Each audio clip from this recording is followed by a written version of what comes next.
To launch a lesson from your mobile device, you will need to download the Nearpod app from the store and open it.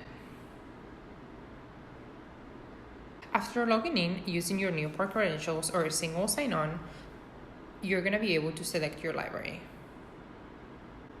Once you select your library, you can pick the lesson you'd like to launch.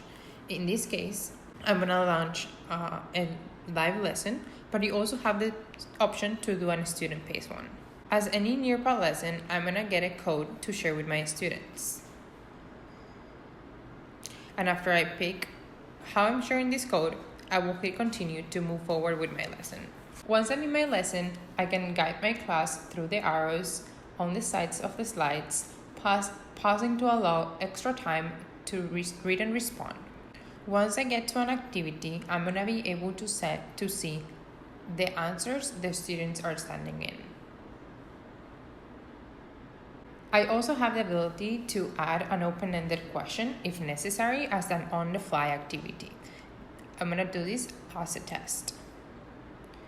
And after I'm done, the students are going to be able to submit the answers, and I'm going to be able to see them in my screen. Got it. Awesome.